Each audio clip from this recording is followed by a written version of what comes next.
BBC Sounds. Music, radio, podcasts. Who would have believed it, that the people of a proudly free nation would lock themselves up, keep themselves, ourselves, incarcerated, stay in captivity, to use Boris Johnson's terminology, with so little resistance? What we learned this week, though, was that there is no shortage of resentment at the lockdown, and the realisation that not everyone, not even the Prime Minister's chief advisor, was following the same rules as the rest of us. The rage many felt stemmed, I suspect, from being told by the very people who made the rules so many obeyed so carefully that what really mattered was, in fact, judgment and instinct. My guest on this week's Political Thinking argues that is how it should always have been. Jonathan Sumption, Lord Sumption, a Justice of the Supreme Court until 2018, has argued that the lockdown should never have been enforced by law, and that it is up to us, not the state, to decide what risks we should take. Jonathan Sumption, Lord Sumption, welcome to Political Thinking. Glad to be here. Are you enjoying your new role, no longer the lofty, the detached Justice of the Supreme Court? Not quite a man in the political trenches, but certainly a man making political arguments now. Well, I neither enjoy it nor object to it.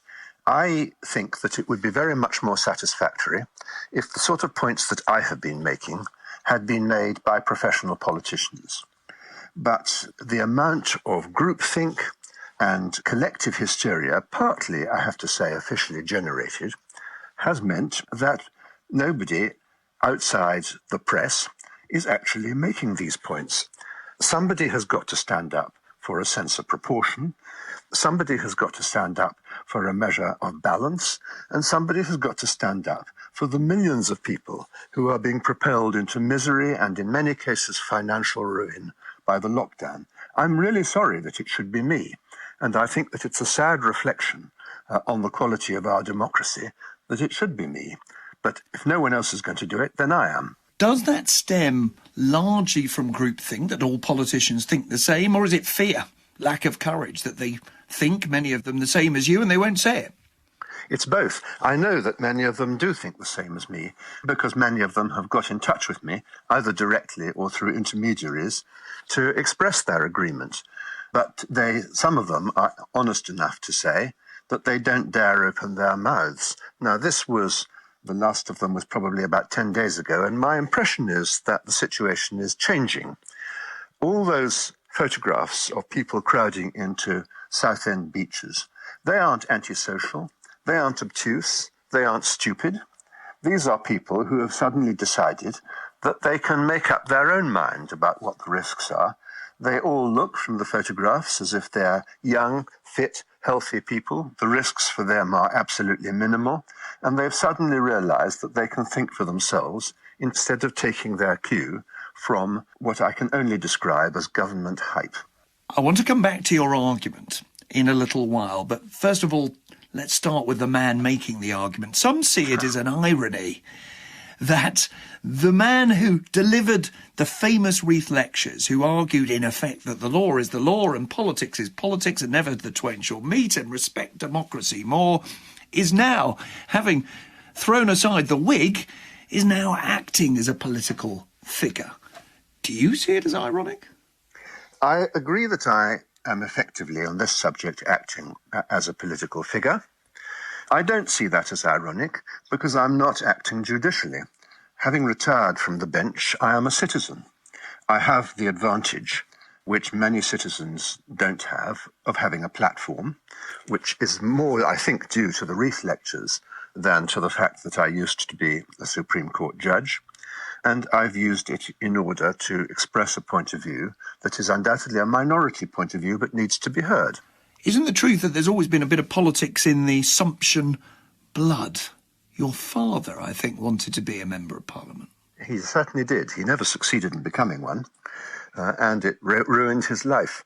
One reason why, apart from a brief flirtation a long time ago, I never have wanted to be in Parliament. Ruined his life how? He made it the great ambition of his life, and anybody who does that and doesn't achieve it is going to be bitterly disappointed and resentful, and my father never recovered from failing in politics. The thing about politics is there are, in most fields of human endeavour, being halfway up the tree is half as much fun as being at the top of it. Politics is special. Being halfway up the tree is dog's business. Really, the only place that's interesting in politics is at the top. And that's why politics is full of disappointed people. Which party did he hope to represent? My father, the Conservatives. And you flirted a little, didn't you? Had some political involvement as a young man? Well, there was a time just after I'd left, taken schools as an undergraduate, and when I was a young don, when I thought of putting myself on the candidates list for the Conservative Party. But I rapidly decided, one, that I didn't want to be an MP. That was partly because I wanted to stay married. And two, that I wasn't a Conservative. So those two things in combination seemed a fairly powerful reason for not going ahead with that idea. With a large C or a small c? Or maybe both? No, I think I probably am a Conservative with a small c, but I have no natural political home and haven't had for quite a number of years, and I've voted for all three parties in my time. I'm interested, though, that the experience of your father put you off. Tony Blair, you see, watched his father try to be, as it happens, a Conservative member of Parliament, an ambition that was disappointed due to ill health rather than political failure, and it drove him on.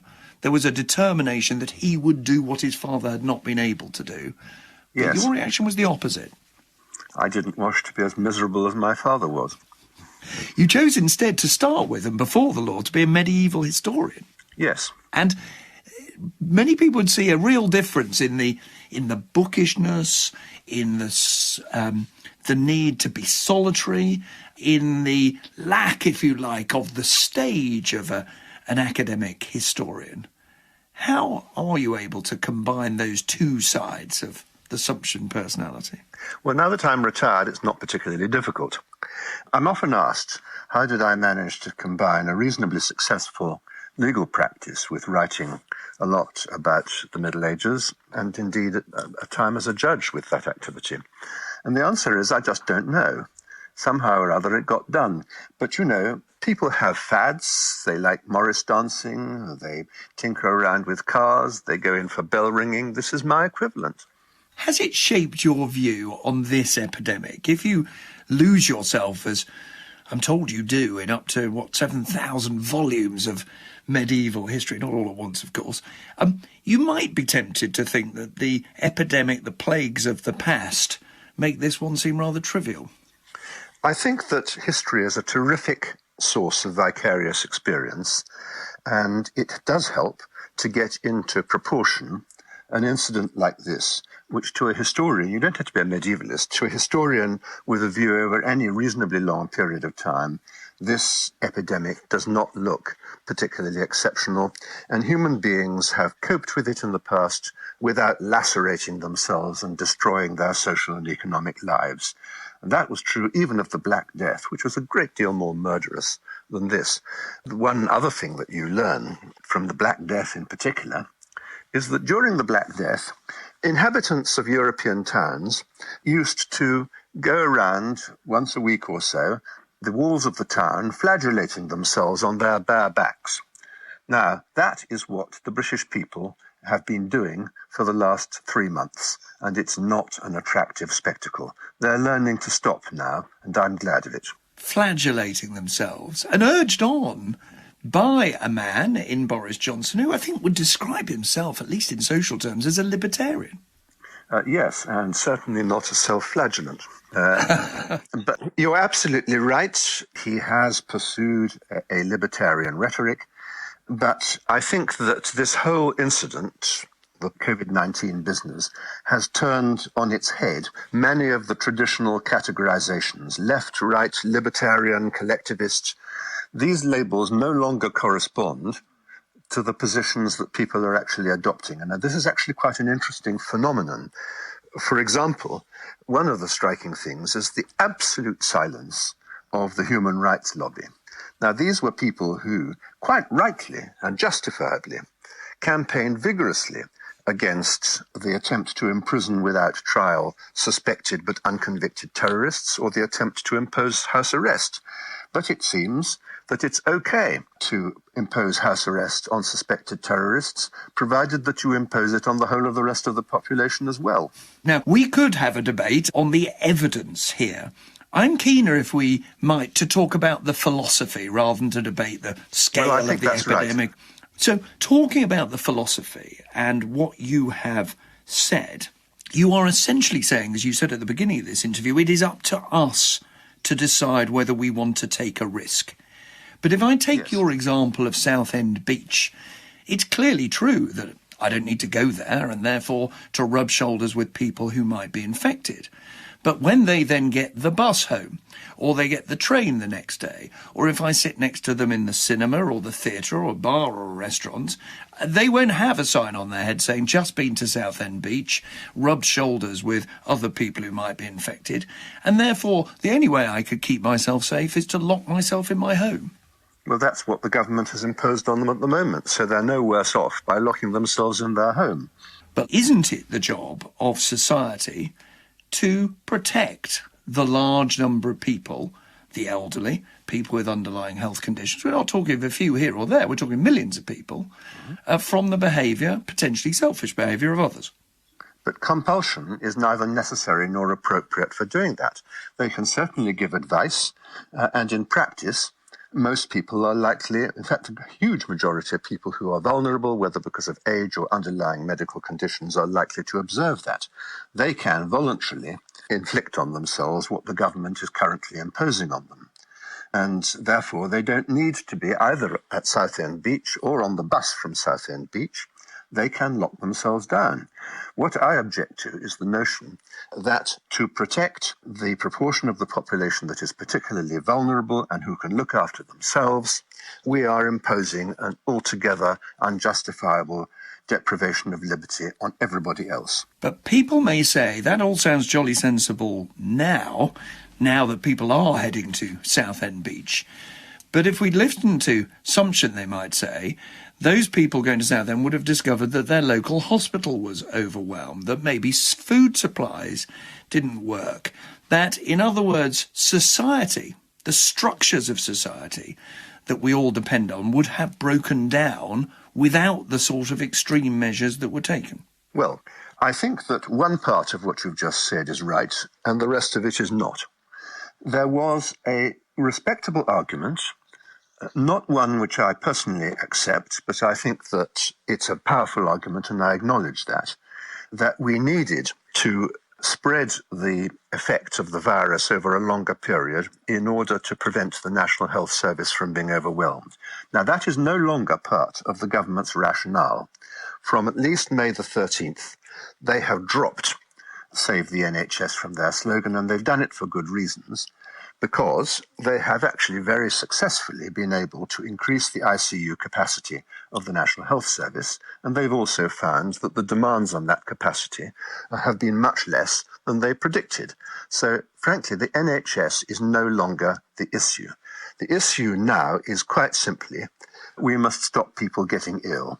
And that is the point at which I think that the debate changes and that the government is intruding into areas where we are entitled to make our own decisions. So as you watched Mr. Cummings, the Prime Minister's chief advisor, explain his behaviour in the Rose Garden of Downing Street, were you cheering him on while others were condemning? Were you cheering on the notion that someone would use their judgment, would use their instincts, rather than just following slavishly the rules?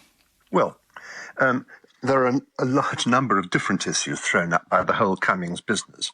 I don't think it is necessarily the case that he broke the rules. What he undoubtedly did break was the government's guidance, which are not rules but advice. I think that the lesson of the Cummings business is that the government has basically treated us all like children. They've said, we are going to impose this on you by law because we think that you are too infantile, too thick, too obtuse, or too selfish to do this voluntarily. And therefore, we are going to deprive you of your liberty. And people who have been told that, even if they agreed with the sentiment, are going to say to themselves, indeed have said to themselves, well, it seems odd that the government should be saying, we don't trust any of you lot to do the sensible thing, but we're perfectly happy to trust ourselves to do it. Now that is where the emotional force of the backlash against Dominic Cummings comes, and it's entirely understandable. And to that extent, I would actually agree with it. But you understand the rage, in other words, but you think the cause of it was the rules in the first place. Exactly. I think that, the Prime Minister doesn't accept that there was a breach of the rules, and actually I don't think that there was, because the rules don't say you can't go out of your house. They say that you can't go out without a reasonable excuse. So there's a big debate about whether going to Durham was a reasonable excuse in the circumstances. I don't think it's by any means clear. But these are rules which err in two directions. First of all, some of them are impossibly vague and therefore impossible to apply sensibly without common sense, which is not allowed. Others are ridiculously intrusive and despotic. And these are two extremes, both to be found in the same rules. When I hear you use words like despotic, it takes me back to your flirtation, shall we call it, with politics as a young man. You worked briefly, didn't you, for Keith Joseph, one of the architects in many ways, intellectual architect of Thatcherism. Yes. Did you see yourself then? Do you see yourself now as a libertarian? I saw myself then as a libertarian, and I see myself now as a libertarian. As a matter of fact, I was a Labour supporter when I worked for Keith Joseph. I wasn't a Conservative then. That always puzzles people. How do you come to work for a Conservative if you don't agree with them? The thing about Keith Joseph is that he was a man of huge political, intellectual curiosity. He liked talking to people who didn't necessarily agree with him politically. He had one of the most open minds of any politician that I've ever met. He was also very unusual by the standards of Conservative politicians of the time in being seriously interested in social policy. And I found that attractive. I liked talking to him. I thought that he was a highly intelligent person who didn't fit into any regular mould. And so if one respect in which he didn't fit into a mould was to employ somebody who didn't agree with him, well, good for him. His hopes of reaching the very top in politics were dashed in some ways rather like your father's, but at a higher level, of course, by a speech, Yes. a particular speech in which you were quite heavily involved. I was not. I have seen statements to that effect. The speech was written by his speechwriter, Sir Alfred Sherman. I had nothing to do with it. Let's just explain to people what the speech is, because people won't know the story. So, the speech in question that became so controversial, made in Edgbaston in October 1974, to paraphrase rather brutally, seemed to suggest to his critics that he wanted birth control for the lower classes. That's how it was portrayed. He talked about the difficulty of, quote, a high and rising proportion of children being born to mothers least fitted to bring children into the world and to bring them up. Many of these girls are unmarried, said Joseph. Many are deserted or divorced or soon will be. Some are of low intelligence and low educational attainment. It was claimed recently that you were the author of those words. I was not. I was working for Keith Joseph at the time in the Centre for Policy Studies. The first that I knew about it was when I read about it in the newspapers and saw the brouhaha. I worked in the Centre for Policy Studies on educational policy. I wrote one speech for Keith Joseph about educational policy in my entire time there. I had nothing to do with that one, and I do not know where the idea came that I did. It was written. Well, it was by the distinguished political historian Professor Vernon Bogdanor who well, goodness revealed, knows where as he said. Well, I don't know where he got it from either. But if he'd asked you, if he'd Yes. asked you at the time, would you have said, "Oh, for goodness' sake, don't quite say that at all"? Would you have said, "Well, no, that is a fascinating and intriguing exploration of social policy"? I don't know what I would have said, quite frankly, but I did read the speech after it had been delivered, when it was widely publicised in the press. It's not about eugenics. It wasn't terribly well expressed, but Keith Joseph's point, essentially, was that he was making a case, as much as anything else, for helping some of the most vulnerable and socially disadvantaged people in society. And he was making the point that if we don't help them, we are going to get a situation in which they bring up children who have the same difficulties as they do. And having, as he saw it, a kind of hereditary social disadvantage in our society was something that really did urgently need to be sorted out. That was his view. He used phrases like human stock in the speech, which are trigger words because they suggest to some people eugenics and so on. So it wasn't a very sensibly expressed or explained speech. His fate, which really did end his political ambitions, Yes. did that reinforce in your mind the lesson that in a way you'd learned from your father, which is that politics is a brutal, brutal business? By that time, I had decided anyway that politics was for me for other reasons. So no, Not for you. Not for you. I doubt whether he would have become Prime Minister, in fact, because although Keith Joseph was a highly intelligent and very interesting and original mind, he was actually a hopeless politician. And in a sense, the Edgbaston speech illustrates the fact that he didn't have the political antennae which you need to be a successful politician. You did, of course, co-write a book with him, arguing against some ideas of equality. So you played quite an important role. Now, in a way, politics' loss was the gain of the law. And before you became a judge, of course, you were a highly successful barrister.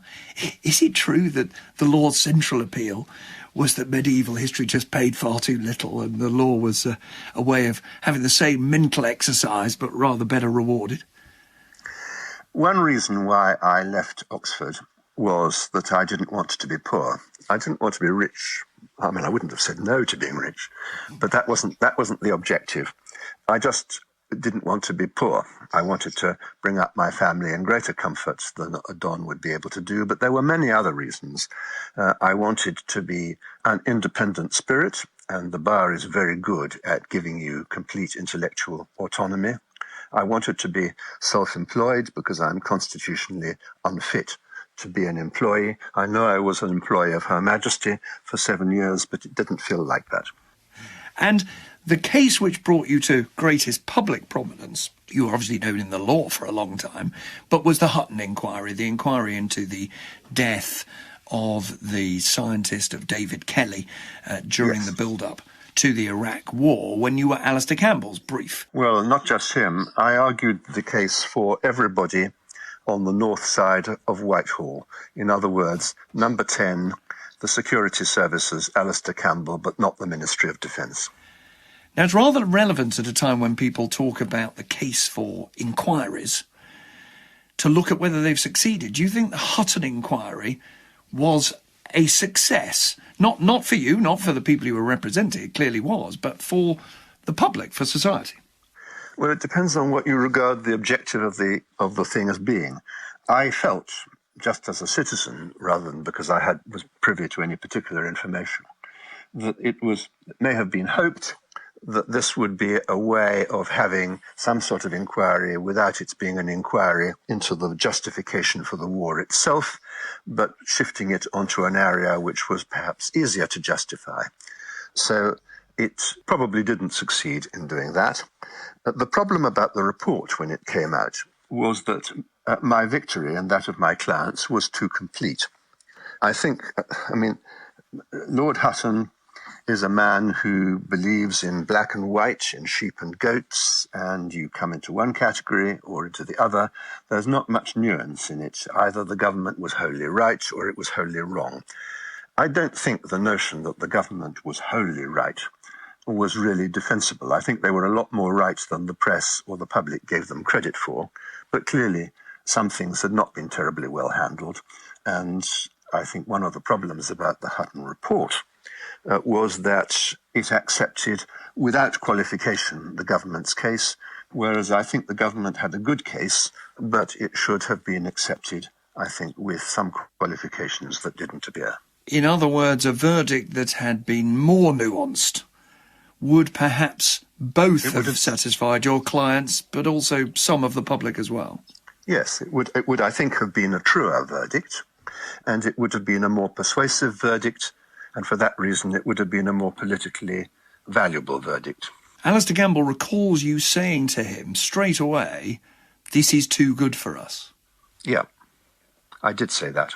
And were you comfortable with the fact that many people thought you were doing your job, let's be very clear about that, but that you'd helped to dig Tony Blair, to dig New Labour out of a hole? Well, that was my job. Barristers are ventriloquist dummies. Rather smart dummies, I have to say. OK, I'll live with that. What does it tell you about the argument for whether we do need an inquiry or will need an inquiry in the future into what has happened with this epidemic? Does it suggest to you that lawyers are the right people to do it, that judges are the right people to do it, or is there a better way of doing it? Well, the advantage of judges is that they are widely trusted to be independent of the government which appoints them to conduct the inquiry.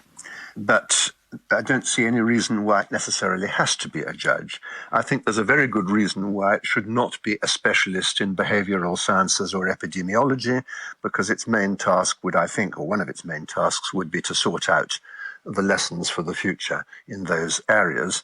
And it's extremely difficult to be a specialist in those areas without having pronounced views and a professional intolerance of pronounced views to the opposite effect.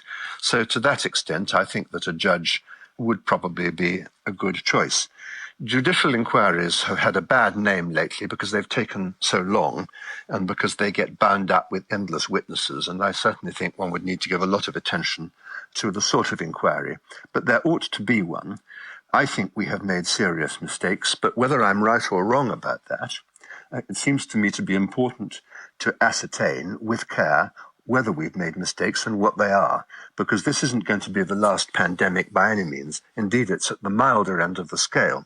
There's a very interesting Cabinet Office paper showing the pandemics of the 20th century, and this is right down the bottom of the infectiousness and mortality levels. We're going to get worse, and we can't put our head in a sack every time it happens. Well, I think this conversation absolutely guarantees that Lord Sumption will not be the man running this particular inquiry, although they may call you as a witness, which would be rather interesting. Well, query whether witnesses are a sensible idea. You might be asked to perform another role, though. Some have suggested that you'd be just the man to deliver a promise that Boris Johnson made in the election, which is to review the balance in our constitution between the courts and politics. Because those Reith lectures we've mentioned a couple of times did focus on the fact you thought we got the balance wrong in this country. Is that a job you would relish? Well, there are pluses and minuses in doing any job like that at my age. It would be very time-consuming. One would have to put one's back into it. It would mean there would be many other things I like doing which I can't do. If I were asked to do it, I would certainly do it. I don't think I'm very likely to be asked to do it, because this is not a government which is famous for its sympathy for people who disagree with it on issues, as I have done, not just on lockdown, but I didn't think that their prorogation of Parliament was justified. Although you've been critical of, as it were, judicial overreach, to use the phrase, not yours, I know you talked about law's expanding empire, you defended the role of the Supreme Court in taking on Boris Johnson's government. Why so, as someone who has been nervous about the removal of the rights of politicians? Well, it's inescapable that some judicial decisions will always have political consequences. Doesn't mean to say that they're political decisions, but they are decisions about law which necessarily have political results, and the prorogation case was one of those. The problem about the prorogation case is that the common law has never accepted that a public officer can be responsible to absolutely nobody for his decisions. And the Supreme Court was presented with a situation in which the government was saying, we are not answerable to the law, we are not answerable to Parliament because we propose to prorogue it, we're not answerable to the public because there won't be a chance until the next election for the public to pronounce about this. We are answerable only to ourselves. Indeed, we're not answerable to the Crown either. Originally, the idea was that a minister was responsible to the Crown. The current constitutional convention is that the ministers are not in any real sense responsible to the Crown because the Crown is bound to take their advice. The ministers control what the Crown does. So you have a situation in which the government is saying, we are not responsible to anybody for the exercise of a fundamentally public power. Now, that is a situation which is frankly intolerable. It produces a void which had to be filled by something. Now, I've failed to give you two jobs now, running this judicial review and running the review of our constitution. So I want to suggest that really you've got to go back to your father's job. Surely politics now. You're younger than Donald Trump, younger than his rival Joe Biden at 71, you are now. There's still time, isn't there? Doesn't politics need an older man's view? Well, whether it needs it or not, it's not going to get it. So if you don't go into politics and you've got, yes, I know, your medieval histories to finish off, I just want to end by asking you what you will do when this lockdown is over, because you don't like it, but you say that you think it's your duty to, as it were, go along with it. Will you be rushing to Southend Beach, or have you got another ambition? Southend Beach isn't my favourite place of recreation, but I'll certainly be rushing to a pub, if I can. I'll be rushing to the theatre. I'm happy to take the risk. I think I'm reasonably fit and healthy, and it's a matter for me. And yes, that's what I would do. I would go straight to a pub. But, you know, I have observed the lockdown, but we are reaching the point where I, in common with a very large proportion of the population, are basically not going to bother with it for much longer. And you'll toast what? The restoration of our freedoms? When they are formally restored, I will certainly do that. And when I start covertly taking my freedom back, then I shall perhaps toast them quietly with my wife. Lord Sumption, Jonathan Sumption, thank you very much for being on Political Thinking. Bye-bye. It is rare to get such an insight into the mind of someone who until recently was on the Supreme Court. That makes some in the law very anxious indeed. Some critics of Jonathan Sumption have argued that he's ignored his own injunction that the law should be the law and politics politics, that he should realise he has an awesome responsibility when he expresses himself in public, that he should follow his own advice. Sumption, of course, argues that you can have political views and they don't need to shape your rulings on the law itself. I found myself wondering, what if he'd not been put off politics by his father's experience? What if he had followed Keith Joseph into politics? Now that could really have been interesting. That's it from this edition of Political Thinking. The editor is Martin Rosenbaum, the producer is Peter Snowden, and the studio manager is William Allett. Thank you for listening.